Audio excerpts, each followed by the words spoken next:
Hello friend, today we will start our next chapter, that is power cycle, in which we are going to study an analysis of 4 to 5 cycle, that is Carnot cycle, Otto cycle, diesel cycle, dual cycle, etc. So in first year you are introduced with cycle with basics, what actually Otto cycle is or what actually diesel cycle is, but detailed analysis is not there in first year. So how to find out efficiency of that cycle, ये हम आज इस lecture में देखेंगे. Okay, तो सबसे पहले थी कैरनॉट साइकिल, जो मैंने आपको सेकंड लॉ ऑफ थर्मोडायनेमिक्स में पढ़ाई हुई है, तो उसको फिर से रिपीट करने की मुझे लगता है ज़रूरत नहीं है. तो हम स्टार्ट करेंगे ऑटो साइकिल. ओके, तो auto cycle consist of 4 process.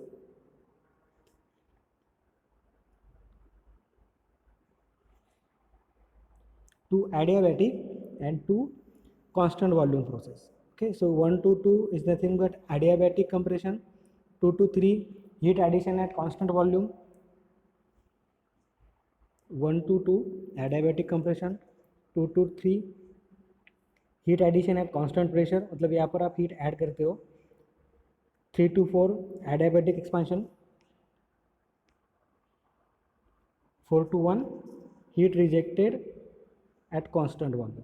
Okay, generally auto cycle पे पेट्रोल इंजन वर्क करता है. तो this is nothing but the cylinder and piston. आपको मालूम है 4 स्ट्रोक पेट्रोल इंजन में 4 स्ट्रोक होते हैं. पहला स्ट्रोक होता है सक्शन, दूसरा कंप्रेशन, तीसरा एक्सपांशन और पावर भी कहते हैं उसको, पावर स्ट्रोक, और चौथा होता है एग्जॉस्ट. ओके, सक्शन स्ट्रोक में क्या होता है, आपको मालूम है सिलेंडर के 2 पार्ट रहते हैं. एक रहता है टीडीसी और दूसरा रहता है बीडीसी. इसका मतलब है कि ये जो पिस्टन है ये टीडीसी और बीडीसी के बीच में मूव होगा. टीडीसी के इस साइड में पिस्टन जा नहीं सकता और बीडीसी के इस साइड में पिस्टन आ नहीं सकता. तो पिस्टन ट्रैवल करेगा बिटवीन टीडीसी एंड बीडीसी. तो ये जो टीडीसी और बीडीसी के बीच का जो डिस्टेंस है, इसे स्ट्रोक कहते हैं. Okay, distance between TDC and BDC is nothing but stroke. और टीडीसी क्या रहता है, upper most restriction of piston, मतलब उसके आगे पिस्टन जा नहीं पाएगा. और बीडीसी मतलब lower most restriction for the piston, मतलब बीडीसी के आगे भी वो जा नहीं पाएगा. तो ये जो पिस्टन है ये वाला, ये टीडीसी और बीडीसी के बीच में मूव होता है. ओके, और उसके बीच का जो डिस्टेंस है टीडीसी और बीडीसी, जितना ये पिस्टन ट्रैवल करेगा उसे स्ट्रोक कहते हैं. Clear? That distance is nothing but stroke. So what happen in suction stroke, ये जो पिस्टन रहता है ये टीडीसी से बीडीसी की तरफ मूव होता है. तो और इनलेट, यहाँ पर इनलेट वाल ओपन होता है, तो जो भी पेट्रोल और एयर का मिक्सचर है वो अंदर आएगा. तो जब पिस्टन टीडीसी टू बीडीसी में होगा तब सक्शन स्ट्रोक होगा वहाँ पर, मतलब इनलेट वाल ओपन होके पेट्रोल और एयर का मिक्सचर अंदर आएगा. कंप्रेशन स्ट्रोक में क्या होता है, जैसे ही ये सक्शन होके रिक्वायर्ड चार्ज, जिसे जो पेट्रोल और एयर का मिक्सचर अंदर आ गया, ये इनलेट वाल ओपन बंद हो जाएगा और एग्जॉस्ट वाल भी बंद रहता है. अब तब क्या होगा, ये पिस्टन मूव होगा from BDC to TDC. Piston BDC से टीडीसी की तरफ मूव होगा, ये वॉल बंद है, तो जो भी मिक्सचर अंदर आया है पेट्रोल और एयर का वो कंप्रेस हो जाएगा due to movement of piston from BDC to TDC. That stroke is called compression stroke. Okay, अब यहाँ पर क्या होता है, जैसे ये कंप्रेशन स्ट्रोक पूरा होने लगता है, यहाँ पर एक स्पार्क प्लग रहता है जहाँ से इस कंप्रेस्ड हुए पेट्रोल और एयर के मिक्सचर को स्पार्क मिलती है और वो बर्स्ट होता है. तो उससे क्या होता है, ये piston suddenly TDC to BDC move होगा. तो सडनली मूव होने की वजह से ये कनेक्टिंग रॉड से क्रैंक कनेक्टेड रहता है, ये क्रैंकेस घूमने लगी, मतलब यहाँ पर मैकेनिकल वर्क क्रिएट होगा. कैसे क्रिएट होगा, जैसे यहाँ पर ब्लास्ट होगा स्पार्क प्लग की वजह से, piston TDC to BDC move होगा और उससे वर्क डन होगा. ओके, मतलब एक्चुअल पावर कहाँ पे जनरेट हो रही है, इस पावर स्ट्रोक में, जो कि piston TDC to BDC movement पर होता है. Okay, after this power stroke what happen, piston again move from BDC to TDC अब इस टाइम पे क्या होगा, एग्जॉस्ट वाल ओपन होगा, इनलेट वाल बंद ही रहेगा, एग्जॉस्ट वाल ओपन होगा और जो भी कंबशन हुआ होकर जो भी एग्जॉस्ट गैस क्रिएट होता है वहाँ पर पेट्रोल की कंबशन के बाद, वो इस एग्जॉस्ट वाल के थ्रू बाहर चला जाएगा। तो that stroke is called exhaust. समझ में आ गया? So these are the 4 stroke.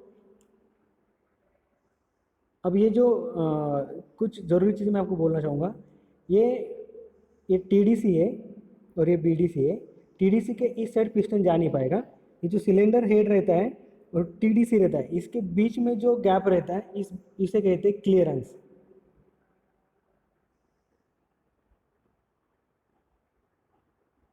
Cylinder head और टीडीसी के बीच में जो गैप है उसे क्लियरेंस कहते हैं और उसके वॉल्यूम को कहते हैं क्लियरेंस वॉल्यूम। बराबर, मैंने अभी जो 2 लाइन ड्रॉ की है उसके बीच में जो वॉल्यूम है उसे कहते हैं क्लियरेंस वॉल्यूम।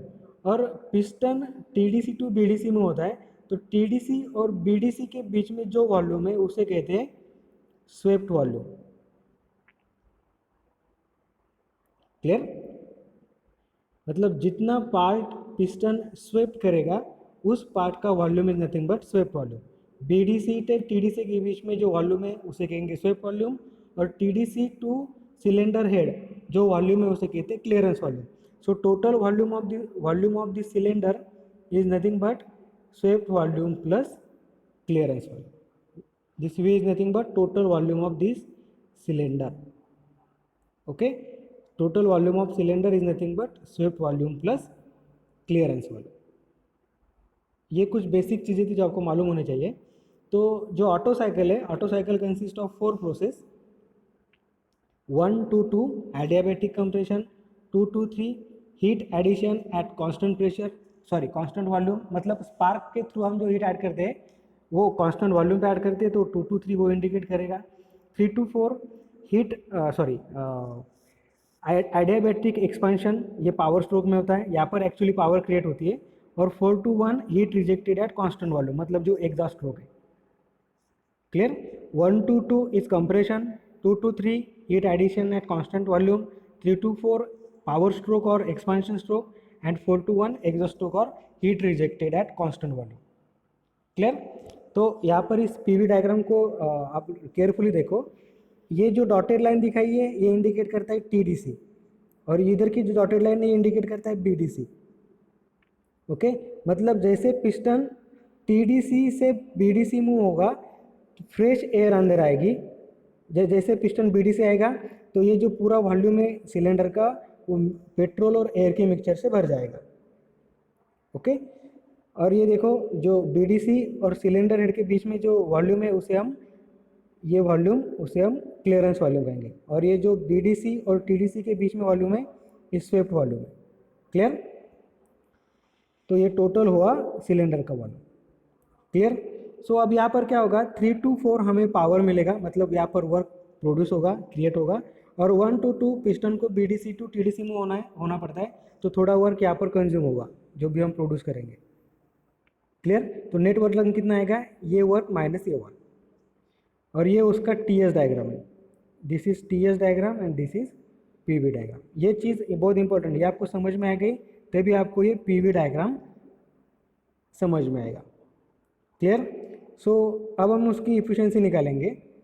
तो आपको प्रोसेस मालूम ही है, एक बार फिर से बोलता हूँ मैं। 1 to 2 कंप्रेशन है, मतलब adiabatic compression.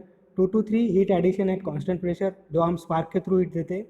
3 to 4 power stroke और एक्सपेंशन और adiabatic expansion, and 4 to 1 heat rejected at constant volume.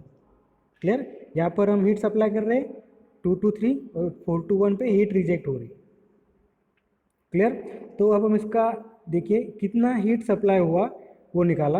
Heat supply at constant pressure M C V D T. Okay, M C V 2 से लेके 3 तक heat add हो रही है, मतलब final temperature minus initial temperature. M C V T3 minus T2, इतनी heat हमने add की। लेकिन अगर हम कंसिडर करेंगे कि 1 kg फ्यूल हमने भेजा है, मतलब मास 1 kg है, तो ये एम चला जाएगा, तो बचेगा सिर्फ सी वी T3 माइनस T2, ये यहाँ पर लिखा है। Clear?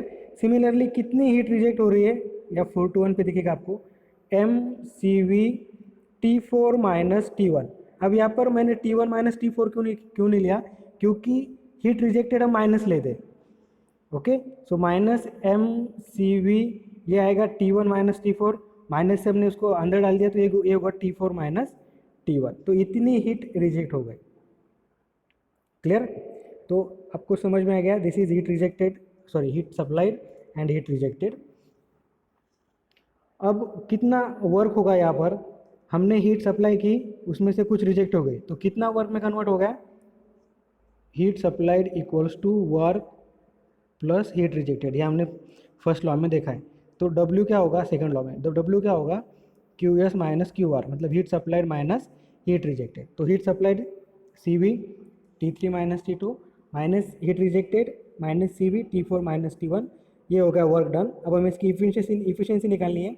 Efficiency is nothing but work done upon heat supplied, तो ये होगा, ये जो हमने वर्क डन अभी निकाला है वो न्यूमरेटर में heat supplied CV T3 minus T2, इसको सिर्फ डिनोमिनेटर सेपरेट किया तो 1 माइनस CV कैंसिल हो जाएगा, T4 minus T1 upon T3 minus T2।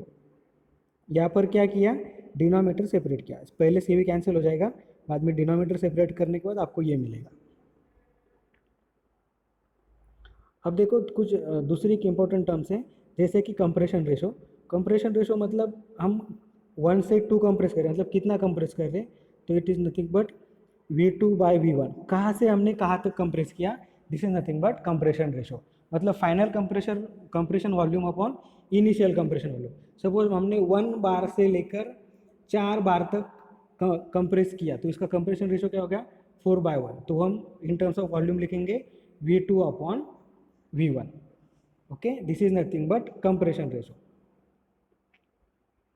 Expansion ratio, कहाँ से लेकर कहाँ तक एक्सपेंशन हुआ, ये देखो 3 से लेकर 4 तक, तो उसको हम इन टर्म्स ऑफ वॉल्यूम लिखेंगे V4 अपॉन V3। जनरली जो हमें एग्जांपल आते हैं उसमें कंप्रेशन रेशो और एक्सपेंशन रेशो सेम रहते हैं।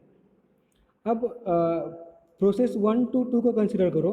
Process 1 to 2 is adiabatic process, तो एडियाबैटिक प्रोसेस के अगर हमने रिलेशन यूज़ किए तो हम लिख सकते हैं T2 by T1 equals to V1 by V2 raise to gamma minus 1। Okay, so V1 by V2 को हम लिख सकते हैं RP और RC कंप्रेशन रेशो, तो इसको लिखा हमने T2 by T1 equals to, ऐसे हम R लिखेंगे, R से नोटेट करेंगे, R raise to gamma minus 1, तो T2 को हम लिख सकते हैं T1 into compression ratio raise to gamma minus 1। Clear? T2 को हम इन टर्म्स ऑफ T1 लिख सकते हैं। क्लियर? सिमिलरली हमने प्रोसेस 3 to 4 को कंसिडर किया, वो भी एडियाबैटिक प्रोसेस है, तो उसको भी हम लिख सकते हैं इन टर्म्स ऑफ टेम्परेचर और volume, T3 by T4 equals to V4 by V3 raise to gamma minus 1। Again V4 by V3 क्या है, एक्सपेंशन रेशो। हम अज्यूम करेंगे कि एक्सपेंशन रेशो और कंप्रेशन रेशो सेम है, तो हम T3 को लिख सकते हैं in terms of T4, that is T3 equals to T4 into compression ratio raise to gamma minus 1। अब हमने क्या किया यहाँ पर, T2 को इन टर्म्स ऑफ T1 लिखा और T3 को इन टर्म्स ऑफ T4 लिखा। यहाँ पर जो T2 और T3 है इसको हमने रिप्लेस कर दिया T1 और T4 से। ये जो अभी जो वैल्यू आई है T3 और T2 की, वो हमने पुट कर दिया पर, बराबर। इसमें से compression ratio raise to gamma minus 1 common आएगा डिनोमिनेटर में, तो बचेगा T4 माइनस T1, ऊपर भी T4 माइनस T1 वो कैंसिल हो जाएगा, तो ये होगा 1 minus 1 upon compression ratio raise to gamma minus 1। मतलब ये जो इफिशियंसी है ऑटो साइकिल की, it is function of compression ratio only.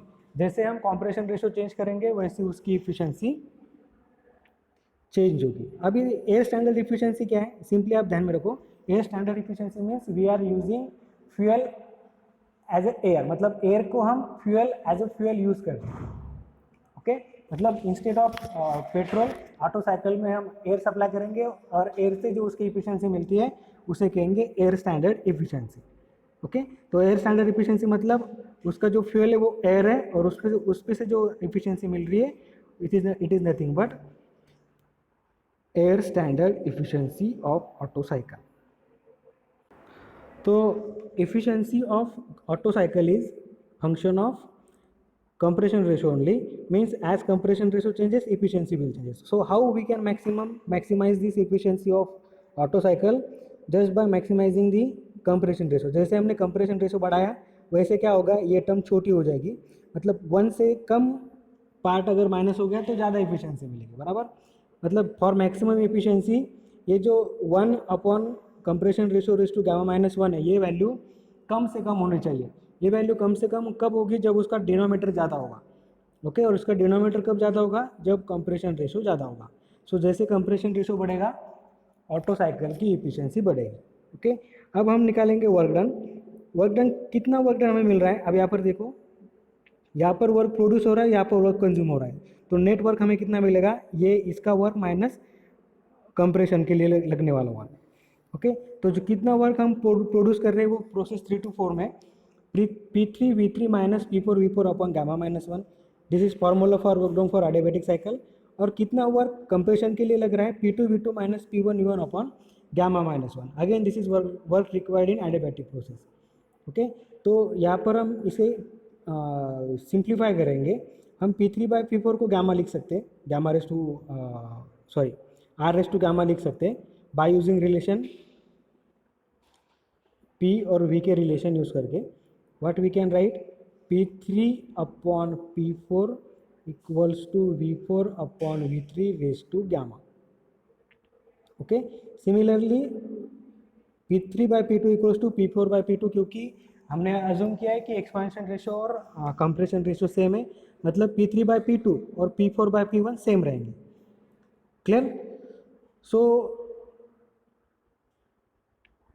अब देखो हम यहाँ पर थोड़ा सा सिंप्लीफाई कर रहे हैं। हमें मालूम है V1/V2 equals to compression ratio और V4/V3 equals to compression ratio. तो V1 को हम क्या लिख सकते हैं, कंप्रेशन रेशो इंटू V2 और R into V2 in short, और V4 को क्या लिख सकते हैं, R इंटू V3। तो हम यहाँ पर क्या करेंगे,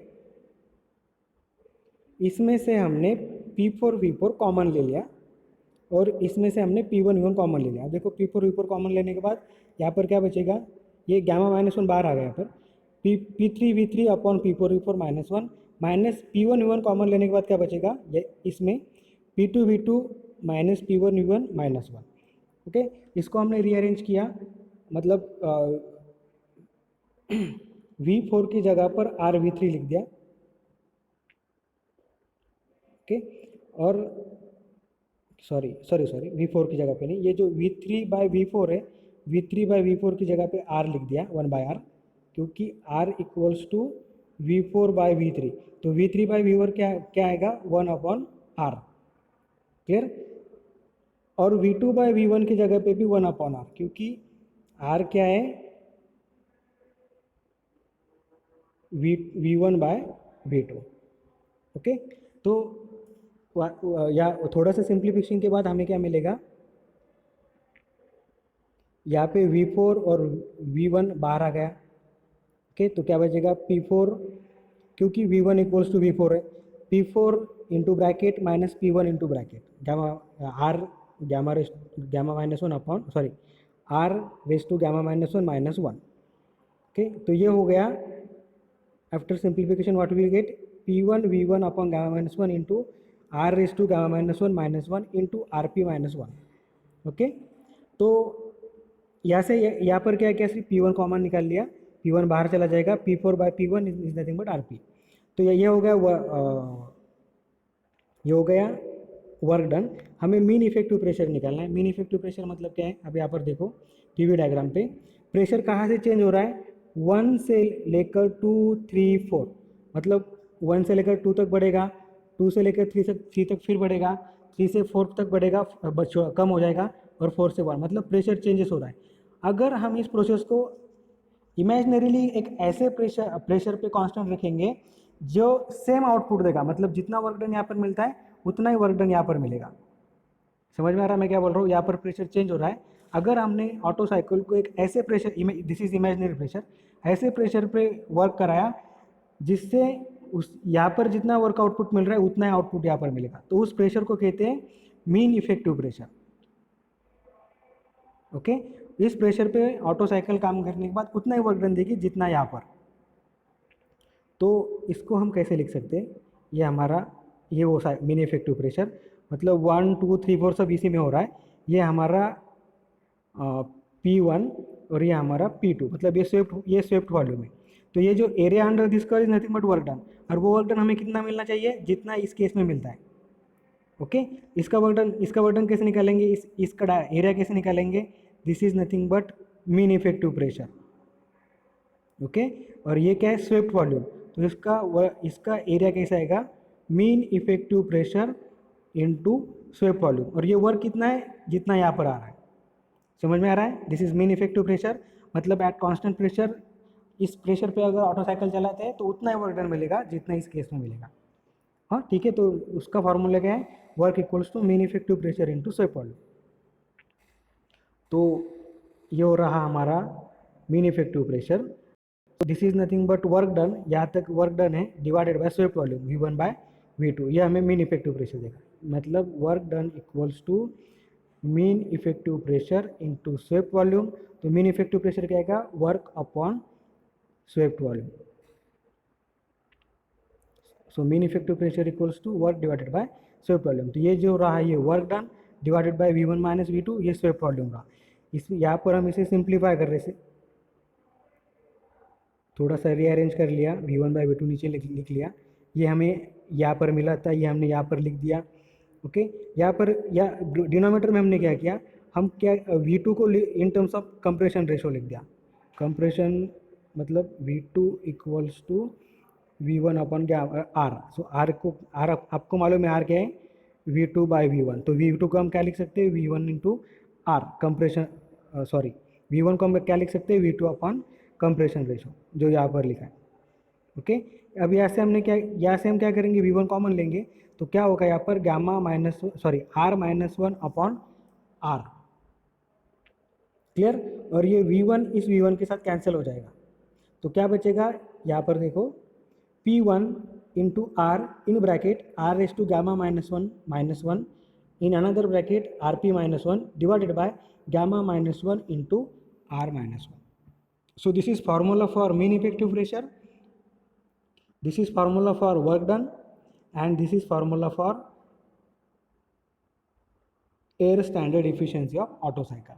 तो एग्जाम में इसके ऊपर एक्सप्रेशन आ सकता है कि derive expression for auto cycle, तो इसमें भी आप आपको इफिशिएंसी पूछ सकते हैं, मीन इफेक्टिव प्रेशर पूछ सकते हैं, या फिर वर्क डन पूछ सकते हैं। तो आपको अगर मीन इफेक्टिव प्रेशर पूछा है तो आपको यहाँ तक वो डिराइव करना पड़ेगा। आपको जस्ट वर्क डन पूछा है तो आप यहाँ तक डिराइव करो, और सिर्फ इफिशिएंसी नहीं पूछी है तो आप इफिशिएंसी तक उस एक्सप्रेशन को डिराइव करना है। सबसे पहले आपको ये चीज़ें एक्सप्लेन करनी है पीवी डायग्राम की, 1 to 2 क्या है, 2 to 3 क्या है, 3 to 4 क्या है, 4 to 1 क्या है, और ये सिलेंडर का पिस्टन और मूवमेंट, और इसके ऊपर आपको न्यूमेरिकल भी आ सकते हैं। ठीक है, तो अगले चैप्टर में हम इसके न्यूमेरिकल देखेंगे, तब तक आप इसे अच्छे से स्टडी कर लो। Thank you.